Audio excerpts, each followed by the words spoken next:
안녕하세요.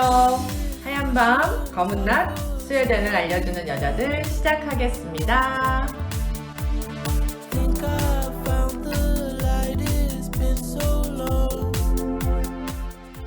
청취자 여러분들, 오늘은 스웨덴의 코로나 바이러스 상황과 관련해서 이야기 나눠보도록 하겠는데요. 자, 우선 우리 태권님 전화로 연결해 보도록 하겠습니다.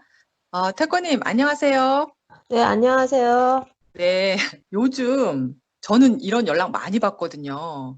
한국에서 태권님도 혹시 친구들이랑 막 가족들이 안부 묻거나 이런 연락 오지 않으세요? 어떤 한국의 스웨덴에 관련된 뉴스가 지난주에 보도가 되면서 굉장히 한국에 네, 계신 분들이 걱정을 많이 하시면서 연락을 많이 주세요. 정말 이게 맞아. 사실이냐, 괜찮냐. 그래서 저희가 이번 네. 주는 이제 그 부분에 대해서 한번 저희가 알고 있는 내용들을 말씀을 드리면서 조금 오해의 소지가 있는 부분을 걸러내보자라는 생각으로 다시 코로나 현황에 대해서 얘기를 해보는 시간을 갖기로 하였습니다. 네, 그래야 될 것 같아요. 왜냐하면 지금 한국에서 언론에서 집단 면역에 대해서 가장 많이 그 언급을 하고 있더라고요. 그런데 보통 보면은 뭐 집단 면역 뭐 실험을 하고 있는가 스웨덴 뭐 이런 뉴스도 있고 또 뭐 스웨덴이 조금 독특한 어떤 방식을 취하면서 지금 다른 북유럽 나라와도 다르고 여러 가지 오해가 되는 부분도 좀 있긴 있는 것 같아요. 네, 맞아요. 그 집단 면역이 가장 큰 이슈인 것 같아요. 그 스웨덴 당국에서의 어떤 공식적인 발표가 있긴 했잖아요. 스웨덴이 집단 면역이라는 정책을 목표로 가져가지는 않는다라고 발표가 네. 나왔고, 미국에서 트럼프가 뭐 스웨덴의 집단 면역, 무리 면역에 대해서 언급을 했을 때도 스웨덴 총리가 우리는 그러한 전략을 가져간 적은 없다라고 발표를 했고, 그리고 네. 한국에서 스웨덴의 집단 면역에 대한 보도되는 그 기사를 보면 가장 이상한 게 뒤에서 그 발표를 하고 있는 총리는 스웨덴 총리가 아니라 스페인 총리거든요. 아, 그리고 진짜? 스페인 총리의 발표 그 모습을 갖고 스웨덴에서 총리가 이렇게 발표를 한다. 집단 면역에 대해서. 그래서 뭐 제가 이제 뉴스를 검색해보고 이런 걸로 봤을 경우에는 스웨덴 총리나 보건 당국에서 집단 면역을 우리의 목표로 가져간다라고 발표를 한다거나 언급을 한 거는 없는 걸로 알고 있습니다. 제 생각에는 그 집단 면역 얘기하면서 태권님 말씀하신 것처럼 그 가디언 기사, 한국 어떤 언론에서 그 기사에 대해서 이렇게 발췌해서 딱 이렇게 정리한 내용이 있는데 번역한 부분도 조금 오류가 있는 부분이 있고 그리고 스웨덴 총리가 이제 뭐 밖에 나가서 뭐 인생을 즐겨라 이런 식으로 좀 타이틀을 그렇게 잡은 부분이 있었어요. 근데 그거는 사실이 아니라고 저도 정정하고 싶어요. 왜냐하면 스테판 총리가 그때 얘기한 거는 개인의 정말 책임과 희생이 요구되는 이런 시점이고 또 우리가 정말 자발적이지만 이런 어떤 비극에 대해서 우리가 서로 이렇게 조심하고 좀 책임감 있게 나아가자. 그 내용이 오히려 주된 그 얘기였거든요. 근데 이제 제가 왜 이렇게 집단 면역 이렇게 스웨덴을 거론하면서 이런 일이 생겼을까 이렇게 보니까 허드 이뮤니티와 관련된 그 집단 면역이죠. 이런 거와 관련돼서 스웨덴 아까 우리 태권이 말씀하신 것처럼 공식적인 브리핑에서 집단 면역을 취한다든가 스웨덴이 이런 식으로 가고 있습니다라고 얘기한 적은 없었던 걸로 저도 알고 있어요. 그러나 이 집단 면역을 언급하기 전에 역학 담당학자가 정말 이 시간들이 상당히 오래될 것이고 백신이 나오기 전에 사람들이 감염이 많이 될 것이다. 뭐 이런 식의 취지로 얘기한 적은 있었거든요. 그 부분이 조금 이렇게 오해의 소지가 있지 않았나 그런 생각은 해봤어요. 맞아요. 언론의 기자분들이 좀 객관화를 굉장히 준수를 해야 되는데 그게 좀 어려운 것 같아요. 네, 맞아요. 그리고 다른 정책이라고 할 수 있죠. 틀린 정책이 아니라 또 유럽 여러 나라와 그리고 뭐 전 세계적으로 이렇게 여러 나라와 비교해 봤을 때 다른 정책을 펼치고 있는 데서 조금 이렇게 주목을 받는 거는 사실인 것 같아요. 예를 들어서 뭐 덴마크, 노르웨이, 핀란드 이런 경우도 이제 같은 북유럽 국가지만 어떤 강한 제재를 처음에 강했잖아요. 그래서 지금 뭐 학교도 전부 봉쇄령 내리고 뭐 지역사회에서도 뭐 전부 락다운 시키고 좀 스웨덴이 코로나 바이러스 대처 방식과 그 관련해서 이 나라의 어떤 독자적인 시스템이라고 해야 될까? 이런 독특한 방식들에 대해서 진짜 우리 청취자님들 궁금증이 상당히 많으실 것 같아요. 저 같은 경우에만 해도 그 스웨덴 코로나 대처 방식 이렇게 뉴스로 매일매일 들으면서 상당히 힘든 점이 조금 있었어요. 어쨌든 여기는 봉쇄를 이게 전반적으로 내린 게 아니고 천천히 가고 있어요. 예를 들어서 초반에 뭐 500명 이상 모이지 말아라. 그러다가 이제 조금 더 지나니까 이제 50명 이상 모이지 말아라. 그리고 뭐 서서 그 레스토랑 같은 경우도 레스토랑 이렇게 딱 닫는 게 아니고 음식 서비스를 받을 때 사회적인 거리를 좀 두고 너무 붐비지 않는 상태에서 식사를 하고 서서 음식 서비스를 받지 마라. 근데 제가 이런 거 이렇게 자세히 보면서 이 결정들이 앞에 초반에 이렇게 딱딱딱 주어지는 게 아니고 제가 개인적으로 느끼기에는 좀 느린 거예요. 그리고 뭐랄까 상당히 정책을 결정하는데 세심하다고 해야 되나? 하나하나 아주 많이 생각하는 그런 양식들이 보이거든요. 유치원, 초등학교, 중학교, 이 학교를 안 다는 이유를 이렇게 뉴스에서 살펴보면은, 집에서 아이를 돌볼 경우 의료진의 자녀 케어 문제는 어떻게 되는가? 그리고 이 아이들 돌볼 경우 부모 수당의 문제는 또 어떻게 되는가? 또 집에서 아이를 돌볼 때, 할머니, 할아버지가 또 돌보는 경우도 있는데, 나이 드신 분이 손자 케어가 더 위험할 수도 있는 거 아닌가? 이런 가능성들이 뉴스에 하나하나 다 이렇게 제시가 되더라고요. 그러니까 이분들이 결정을 내릴 때 정말 많은 걸 생각해요. 아주 세심한 거 하나하나 그리고 천천히 가는 거예요. 좀 답답하긴 한데 정말 이렇게 시간이 천천히 흐르면서 또 느낀 점 뭐냐면 그래서 이 스웨덴 사람들은 정책을 결정할 때 진짜 중장기 플랜은 정말 강할 수밖에 없구나. 다수의 어떤 회의를 하고 의견 개진을 하고 이것을 다시 수렴하고 정보와 근거를 바탕으로 정책을 결정하는 거더라고요. 중장기 플랜에 정말 강한데 이 지금 바이러스 사태에 관련해서는 신속함에 있어서 조금은 장애가 된 측면이 보이는 것 같아요. 그리고 또 뭐랄까 제가 좀 특징적인 스웨덴의 그 대처 방식을 살펴보면 이 개인의 책임과 희생, 뭐 자율적인 참여, 성숙된 시민 의식 이런 정말 강제적인 조치보다는 개인의 책임감을 동반한 어떤 자율적 선택의 기반, 시민들을 믿는 거죠. 이런 특징들을 저는 느낄 수가 있었어요. 우리 태권님은 어떻게 보셨나요? 이 스웨덴 코로나 대처 방식에 대해서. 비슷한 부분을 느끼는 거에 대해서 복글님이 길게 설명을 해주셔서 제가 더 이상 드릴 말씀은 없지만 저는 이제 궁금한 거는 핀란드나 노르웨이하고는 다른 그 정책을 지금 펼치고 있긴 하거든요. 왜 그러는지에 대해서는 정확하게 알 수는 없어요. 현재 스웨덴에서는 학교의 휴교령은 내려지진 않아 있지만 휴교가 가능한 법 제정은 끝나 있는 상태거든요. 그리고 네. 도시 봉쇄에 대한 것도 하지는 않지만 도시 봉쇄가 가능한 법 제정도 지금 검토가 되고 있는 상황이에요. 그러니까 법이 또 제정되려면 이게 시간이 걸리는 거예요.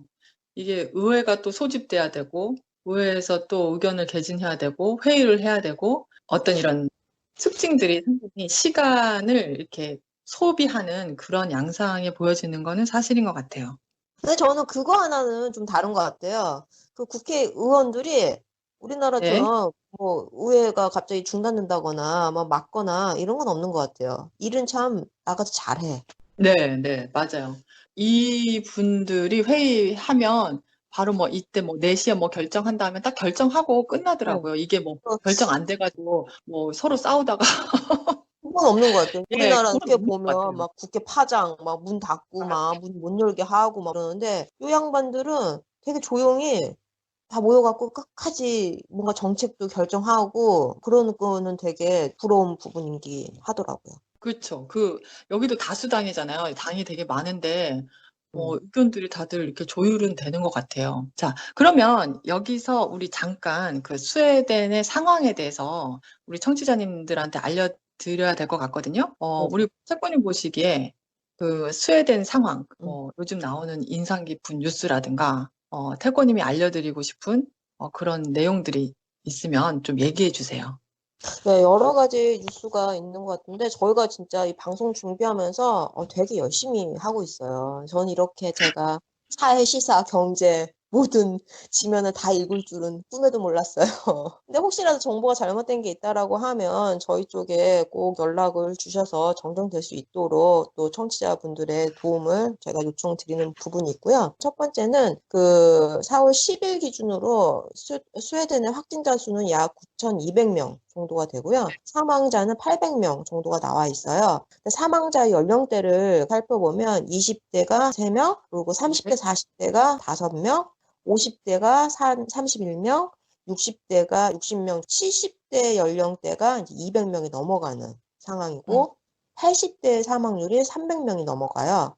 그리고 아, 90대 그렇구나. 예, 90대 이상이 170명. 모든 전 세계에서도 비슷한 흐름을 보여주고 있는데 연령대가 높아질수록 사망률이 좀 커지고 있다라는 거를 저희도 볼 수가 있고요. 두 네. 번째는 지난주에 무작위 테스트를 한번 했어요. 스톡홀름. 예, 네. 스톡홀름 내부에서 약 773명에 대해서 무작위 테스트를 했는데 그 결과가 2.5%가 감염이 된 걸로 보여지고 있다. 라고 결과가 네. 나왔어요. 2.5%라고 하면 스톡홀름만 5만 5천 명 정도가 감염이 되었다라고 보여지는데 현재 데이터상으로는 스톡홀름의 감염자 수는 약 3,800명밖에 아니거든요. 즉, 더 많은 숫자가 감염이 되어 있다라고 네. 보여지고 있고 이거를 스웨덴은 전국에 약 4천 명의 샘플링을 차주부터 진행할 예정으로 하고 있고 이게 중요한 이유는 모든 인구를 다 감염 테스트를 할 수는 없지만 이렇게 무작위 테스트를 통해서 몇 퍼센트 정도가 지금 감염이 되고 있고 감염 퍼센테이지가 올라갈 수 있는지를 예측을 하면서 거기에 맞는 의료 시스템이라든지 사회 기반 어떤 조치들이 이루어질 수 있지 않을까. 예, 그리고 또 주요 뉴스를 좀 살펴보면 현재 그 요양원의 감염률이 좀 심각한 상황이 보여지고 있어요. 스웨덴 한 15개 카운티 요양원에서 확진자가 지금 계속 발생이 되고 있는데, 제가 또 좀 인상 깊게 봤던 정책들 중에 하나가 스웨덴의 기사라든지 정부에서 굉장히 신경을 쓰는 부분이 그 스웨덴 요양원이라든지 그 노인 가정에 방문하는 그 가정 보호사? 네. 이분들 케어가 집중을 하는 것 같더라고요. 이분들에 대한 케어를. 그래서 이분들의 뭐 근무 시간이라든지 아니면 급여라든지 아니면 관리 상태를 지속적으로 체크를 하고 있다라는 기사들을 굉장히 자주 보여지고 있어요. 그래서 스웨덴의 사회 어떤 취약층에 대한 그 네. 관리도 되게 섬세하게 지원을 한다라는 거를 좀 느낄 수 있는 기사들인 것 같아요. 네, 그렇게 보면은 저도 그런 거. 그러니까 의료진의 월급을 인상하는 법안들이 지금 제정되고 있잖아요. 예를 들어서 뭐 헬스케어 하시는 분들 뭐 2배 정도의 그 월급 인상을 해야 된다라든가 그 요양원 그 근무하시는 분들의 뭐 코로나 테스트 이제 실시할 예정이라고도 하고 태권님 그 실업률은 어떨까요? 네. 네, 전 세계 그 경기에 대한 침체가 되게 우려되는 상황이고, 현재 스웨덴만 놓고 보면 3월 달, 한 달에 실업자 수가 5만 건이 넘었고, 이케아가 이제 스웨덴의 유명한 가구, 가게잖아요? 가게? 뭐라고 해야 되죠? 가구점인가요? 가구점. 가구점? 네. 근데 이케아가 전 세계의 75%의 매장이 지금 폐쇄가 됐어요. 그 매출이라든지 거기에 직원들이라든지 이런 분들의 어떤 수치가 어마무지한 거거든요. 그리고 H&M이라고 스웨덴의 굉장히 유명한 그 의류, 자라 같은 그런 대형 의류 가게, 이것도 가게죠. 의류 가게인데 여기에 50%의 직원을 무급휴직으로 돌릴 예정이라고 지금 나와 있어요. 무급휴직이라고 하면 정말 돈을 받을 수가 없는 거거든요. 그리고 스카니아라고 거기도 네. 거기는 지금 19,000명을 무급휴직으로 전환을 했다라고 음. 하고 제가 스웨덴 뉴스에서 좋아하는 타이틀 중에 하나가 뭐냐면 한 줄기의 섬광이라는 타이틀 옵션이 하나 있어요. 이 사태에서 뭔가 희망이 보여지는 뉴스들만 모아놓은 곳이거든요. 아, 제목이 그래요? 되게 그런 데가 있어요? 네, 한 줄기의 네. 섬광. 되게 멋있지 않습니까? 이 말이? 네. 그래서 거기에는 이제 좀 네. 긍정적인 부분들의 기사들을 모아놓고 그걸 갖다 저 보여주는 속방 곳인데 듣고 싶습니다. 네. 또 어떤 게 있냐면 이카라고 우리나라로 치면 이마트 같은 그런 슈퍼마켓이에요. 스웨덴을 대표하는 슈퍼마켓이잖아요. 여기서 3월달 매출이 11.1%가 증가를 했대요. 이게 어떤 식품의 어떤 구매욕이 높아지니까 구매가 됐는데 이것 때문에 이카라든지 식품 매장에서는 직원들을 추가 채용을 지금 계속하고 있다고 합니다.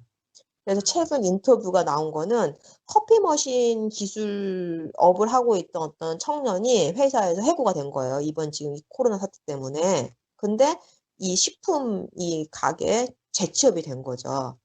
이윤을 내고 있는 회사에서는 직원을 더 채용을 하고 있다. 이런 기사를 좀 한 줄기의 섬광이라는 섹션에서 제가 읽었습니다. 그러네. 아유, 정말 그건 진짜 다행인 것 같아요. 그런 뉴스가 있다는 게 정말 섬광처럼 아주 네, 어두운데, 뭔가 그래도 우리가 진짜 희망을 계속 찾아야 되니까, 네. 감사한 뉴스네요. 예, 자, 제가 두 가지만 더 이게 네? 뉴스를 보고 싶은데, 한 가지는 그 스웨덴의 뭐 주거 형태 중에 하나가 대부분이 월세가 또 많잖아요. 임대인과 임차인에 대해서 국가에서 임대료를 75%를 지원을 하기로 결정을 했어요. 주거 임대인과 임차인인 거죠. 그래서 네네. 임대인 같은 경우는 국가에서 지원을 받을 수가 있고요. 임차인 같은 경우에는 퇴거 거부가 가능해요. 그래서 너 월세 안 냈으니까 나가, 이거에 대한 거부권이 지금 가능하다라고 기사를 읽었고, 이거에 따른 어떤 국가 지원은 약 5억 크로나, 우리나라 돈으로 말하면 한 600억 원을 돈이 없어서 집에서 쫓겨나는 사람들을 일단은 보호를 하겠다라는 스웨덴의 정책인 것 같고요. 두 번째는 중환자실에서 쓰고 있는 약제 중에서 그 마취제가 굉장히 부족하다라고 전 세계적으로 이렇게 뉴스를 접하고 있잖아요. 스웨덴에서는 동물 마취제가 이번 주에 사용이 승인이 됐다라고 하네요. 그래서 마취제에 대한 어떤 공급을 확보를 했다라는 기사를 마지막으로 제가 말씀드릴 수 있을 것 같아요. 진짜 아까 우리 태권님 말씀하신 거 들으면서 제가 드는 생각이 아까 이카 얘기도 하셨는데 솔직히 이렇게 마트 얘기하니까 제가 연상되는 게 이런 지금 조금 심각하게 볼 수 있는 상황이거든요. 스웨덴 상황이. 왜냐하면 사망자, 확진자가 많이 늘어나는 상황이기 때문에. 그런데 사재기가 없다는 거. 초반에는 사람들이 조금 그런 건 있었어요. 화장지도 조금 사고, 뭐, 마트에 어떤 일부 칸이 비어 있긴 했지만, 정말 소요 사태라고 해야 되나요? 그런 건 여기서 전혀 찾아볼 수 없는 것 같아요. 그리고 저 같은 경우도 저 초반에 화장지 조금 샀거든요. 근데 이 사는 행위 자체가 부끄러워진다. 다시는 이런 식으로 하면 안 되겠다. 왜냐면 화장지를 들고 간 내 모습을 보면서 내가 부끄러움을 느꼈으니까. 그래서 안 하고 있어요. 그 사재기 여기 거의 없다고 보시면 되고요. 또 그 말씀하신 것 중에서 아까 뭐 의약품이 모자랐다고 하셨잖아요. 근데 네, 그때도 우리 손소독제라든가 뭐 이런 거 모자라서 가격이 엄청 오른다는, 그쵸? 네, 뉴스에도 뜨고, 그쵸? 네, 1000배. 어, 근데 바로 뒷날 그렇게 안 하겠다고, 그런 뉴스가 또, 그게, 근데 자세히 좀 읽었어야 되는데, 정말, 그, 그게 어떤 뉴스냐면요. 네. 그 의약품, 그 병원에서 쓰는 의약 물품들을 미국에서 수출을 하는데, 미국의 원자 그 수출 업체들이 가격을 1000% 정도 올리겠다라고 뉴스가 음, 나온 거예요. 그런데 이 기사가 떴는데 바로 다음날 말씀하신 것처럼 이 스웨덴의 약국 지정에서 우리는 가격을 올리지 않을 것이다. 수입을 해 오더라도 일단은 재고가 충분하고, 그리고 네. 이렇게 급작스러운 가격의 인상은 진행하지 않을 것이다. 그리고 이런 사태로 우리는 뭐라고 그 단어가 정확하게 기억이 안 나는데, 이런 사태로 돈을 버는 행위를 우리는 하지 맞아, 맞아. 않는다. 이런 약간, 식의 발언을 예. 했어요. 맞아요. 약간 이렇게 뭐랄까, 그 인간의 어떤 도의적인 측면 있잖아요. 이런 위급한 상황에서 돈을 버는 어떤 그런 행위에 대한 부정적인 어떤 그런 논조들이 있었어요. 그게 정말 저는 대단한 것 같아요. 이런 상황에서, 이런 선택을 할 수 있다는 게. 그리고 저 같은 경우 또 그 손소독제, 그날 1000% 뛴다고 하니까 바로 또 온라인 주문 들어갔거든요. 너무 감사한 것 같아요. 그런 부분은.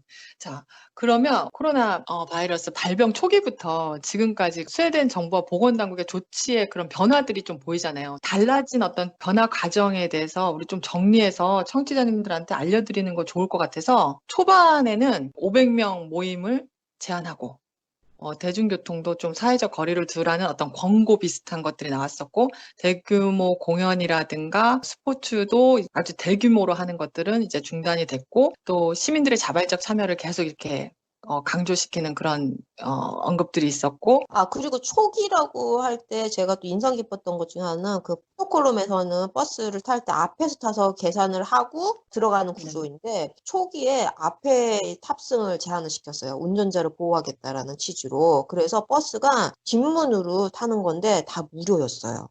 저 그래서 맞아요. 버스 많이 타고 다녔거든요. 이제 중기라고 보면 스웨덴에서도 발병자들이 증가되고 있었던 시기였는데 500명에서 50명으로 모임을 좀 제한을 했고요. 3월 말에 부활절 브레이크 타임인데 이때 여행을 제한을 공고를 했고 그리고 스웨덴에 술을 살 수 있는 가게 마트라든지 상점에서 입점 인원수를 좀 제한을 했죠. 그래서 몇 명 이상이 들어가고 나면 잠깐 기다렸다가 사람이 빠져나가면 다시 들어가고 계산대에서도 그 플라스틱으로 가림막 같은 거를 쳐서 계산하는 사람과 구매자하고 침 같은 게 안 튀게끔 그런 조치를 했었고 부활절 기간 동안에 이제 스웨덴 사람들이 스키장을 되게 많이 가는데 그 기간 동안은 스키장을 닫겠다라고 해서 스키장도 닫았고 그리고 고등학교하고 성인교육 기관은 휴교를 했고 초등학교라든지 중학교 유치원들도 휴교를 할 수 있는 봉쇄법을 제정을 했고요. 그리고 재택근무를 실시를 했고 그리고 야전병원, 임시병원이라고 하죠. 코로나 임시병원을 다 세웠어요. 군인들이 동원이 되어가지고서 그리고 세웠고 그다음에 실업수당이라든지 급여 지원이라든지 이런 부분들을 진행을 했던 걸로 중기 정책의 변화는 볼 수 있을 것 같아요. 그리고 이 법 제정하면서 정부한테 더 많은 권한을 부여하기 위해서 의회들이 그때 많이 소집되면서 법 제정을 하고 있었죠. 중반 부분에. 그리고 지금 현재가 가장 중요할 것 같긴 한데 그 샘플 테스트 랜덤 수집, 뭐 스톡홀름 지역하고 이제 전국 지역으로 이제 확대하는 거 진행 중이고 요양원 스태프 그 진단 검사도 지금 또 실시하려고 하고 있고요. 그리고 어제 뉴스에서는 보니까 통신회사 텔리아 지원으로 모바일 데이터를 활용한 사람들의 움직임 이런 거를 추적을 실시한다고 해요. 그래서 부활절 우리 중반부쯤에 부활절 여행 자제 권고가 내려졌잖아요. 지금도 내려진 상황이고 권고 조치에 따른 사람들의 움직임을 파악하기 위한 거라고 하네요. 또 뉴스에서 그 레스토랑에서 거리두기 하지 않는 경우는 영업을 금지한다는 뉴스도 또 나왔었죠. 식당에서 준수해야 될 규칙이 있어요. 이 코로나 바이러스 때문에 그 종업원이 서빙을 해야 되고 뭐 일정 간격을 유지를 해야 되고 그다음에 메뉴판을 만지지 말아야 되고 뭐 여러 가지 준수 사항들이 있는데 이런 거를 하지 않았을 경우에 해당 식당을 강제 폐쇄를 할 수 있는 법이 만들어졌죠. 그 식품감시원이라고 하던가 이런 분들이 식당들을 다니면서 체크를 하고 있대요. 그래서 그 자리에서 발각이 되면 바로 그 자리에서 폐쇄가 된대요. 저 느린 이 스웨덴에서 이 부분은 되게 놀랐어요. 두 번째 또 인상 깊은 게 아까 계속 얘기하고 있지만 그 의료 종사자분들의 의료비 그 월급 급여가 2배, 2배가 되는 법안을 지금 제정을 했다라는 거. 제정 중인가요? 아니면 제정이 된 건가요? 법안이 제정됐다고 저는 제정된 걸로 알고 있거든요. 어. 아니면 제정 중인가요? 이거는 저희가 확인해 봐야 될 것 같아요. 뭐가 됐든 여기는 할 것 네. 같아요. 이분들은 법안을 내는 것도 굉장히 신중하게 법안을 내는 것 같아요. 정말 많은 조사를 하고 될 수 있는 법안들 위주로 내서 네네네. 합의점을 찾는 게 위주인 거지 법안을 그냥 아무 법안이나 막 하게 막 내는 그런 스타일은 아닌 것 같더라고요. 그리고 그 스톡홀름 폐쇄, 봉쇄 얘기가 자꾸 나오고 있긴 해요. 근데 네네. 이제 폐쇄 조치에 그 필요한 어떤 선제 조치 같은 것들이 지금 법 제정인데 요 법 개정도 또 검토 중이라고 하고 시청에서는 이 봉쇄를 했을 때 사람들 어떤 그 생활에서 조치돼야 되는 것들 있잖아요. 그런 것들에 대해서 지금 상당히 활발하게 의논 중이라고 그런 뉴스도 있었어요. 그리고 중반부터 현재까지 그 노인이 있는 집 방문을 자제해달라는 정부 권고도 지금 계속해서 나오고 있죠. 그리고 요양원 같은 경우 지금 확진자들이 많이 나왔기 때문에 그 부분에 대해서 방문 자제해달라는 정부 권고가 지금 좀 강하게 나오고 있습니다. 그런데 제가 이런 양상들, 어떤 변화 과정들 이런 걸 다 보면서 정말 느낀 점이 상당히 많아요. 그리고 너무너무 신기한 게 이 스웨덴 사람들의 어떤 시민의식과 정부에 대한 신뢰, 요 부분은 와, 정말 뭐라고 표현해야 될까요? 진짜 대단한 것 같아요. 이 사람들의 개인적인 성향이 그 자기 개인의 어떤 개성이 강해서 정부에 대한 신뢰도 뭐 각자 나름일 거라고 생각했거든요. 근데 정말 한결같은 그런 모습을 조금 보이고 있었어요. 그리고 거기에 따른 여론조사도 있었고요. 정부에 대해서 또 신뢰한다는 이 코로나 대처 방식에 대해서 신뢰한다는 그 여론이 더 높아졌죠. 초반보다. 저는 또 그리고 그 한국 뉴스였는데 그 스웨덴 여자분이 그런 말을 했어요. 인터뷰 내용 중에 모두가 그 스웨덴 시민들은 모두가 돕고 자발적인 결정을 내려서 꼭 필요한 사람이 우선적으로 병원의 혜택을 받아야 한다고 그런 얘기를 하더라고요. 근데 저는 이제 이 사람들이 개인적인 성향이 강한 사람이기 때문에 나 자신을 우선 생각한다고 생각했거든요. 이 사람들이. 근데 그게 아니라 더 힘들고 필요한 사람들, 그 사람들한테 이 혜택이 우선적으로 가야 한다는데 동의를 한다는 그런 시민의식이 정말 이 사람들 정말, 선진국은 선진국이다. 이런 생각을 저는 개인적으로 했었거든요.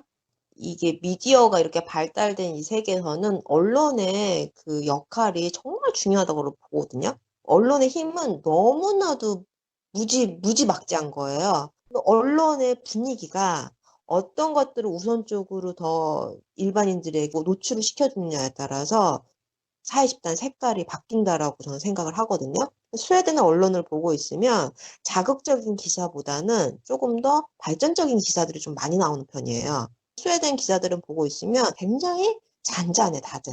언론사들이 조금 더 깨어있는 정신으로 기사들을 발췌해주고 기사들을 써줬으면 하는 바람이 이 시점에서 저는 갑자기 생기네요. 아니, 근데 언론이 많이 다르긴 해요. 저는 초반에 적응은 안 됐어요. 우리 지금 태권이 말씀하시는 거와는 조금 다른 생각인데, 야, 언론 이래도 되나? 아니, 그러니까 전 스웨덴 언론 보면서 어떤 생각 했냐면, 답답하죠. 예. 아니, 정부가 이렇게 하면 질문도 적극적으로 하고, 비판도 하고, 좀 이렇게 뭐 답답함도 좀 해결하기 위해서 너무 느린 거 아니냐? 아니면 뭐 너무 이런 식으로 가도 되겠느냐? 사망자가 계속 나오고 있지 않니? 뭐 이런 식의 반론이라든가 그런 질문을 해야 된다고 저는 생각했거든요. 언론이. 스웨덴의 언론은 그렇진 않아요. 제 개인적인 어떤 그 주관적인 어떤 입장을 처치하고서라도 스웨덴 언론은 사실적인 관계만 이렇게 치중하는 정말 팩트만 적어내리는 그런 특징들이 있더라고요. 이건 약간 좀 다른 얘기지만 스웨덴 언론이 어떻게 보면 굉장히 정보가 폐쇄적인 느낌도 있어요. 예를 들어 보면 어디서 살인 사건이 났어. 그럼 우리나라 같은 경우에는 그 어느 지역인지 A씨와 뭐 B씨가 무슨 관계여서 뭐 A씨가 어떻게 죽었고 뭐 이런 거 다 나오잖아요, 기사에서. 여기는 두리뭉실하게 어느 지역에서 몇 세도 안 나와. 뭐 80대면 80대, 20대면 20대에 사람이 죽음. 자세한 상황은 경찰 조사 중이라서 말할 수 없음. 그리고 끝이잖아요. 맨 처음에 그런 거 보면서 이게 네. 무슨 기사를 쓰다 말았어. 이건 뭐 어쩌라는 거야. 막 그러면서 되게 좀 그랬었는데 기사들이 대부분 다 그래요. 뭐 어디서 살인 사건이 남. 자세한 내용은 경찰 조사 중이라서 얘기할 수 없음. 자세한 내용은 뭐 미성년자라서 얘기할 수 없음. 이거 보면서 아니 이건 뭐 정부가 주다가 말어 막 이런 느낌이 있었는데 좀 틀린 것 같아요. 아주 많이. 그리고 이게 어쨌든 객관적이고 정말 사실에 근거하고 의견이 전혀 안 들어. 그럼에도 불구하고 어쨌든 저 같은 경우는 이렇게 많이 흥분도 하고 좀 개인적으로 이 사태 겪으면서 힘든 시기를 좀 보내기도 했어요. 스웨덴의 대처 방식에 대해서 조금 힘든 점이 있었어요. 나름. 그럼에도 불구하고 그냥 일관된 언론의 태도와 이 국가의 한계점, 국가가 전부 다 해줄 수 없다는 것을 시민들이 잘 의식하고 있는 것 같아요. 네, 저희들 오늘 태권님과 이렇게 스웨덴 코로나 바이러스와 관련해서 이야기 이렇게 나눠봤는데요. 스웨덴의 코로나 대처 방식에 대한 의문점들이 조금은 해결이 되었으면 하는 마음을 가져봅니다. 오늘도 좋은 하루가 되시기를 바라면서요. 하얀 밤 검은 낮 스웨덴을 알려주는 여자들 다음 시간에 만나요. 안녕.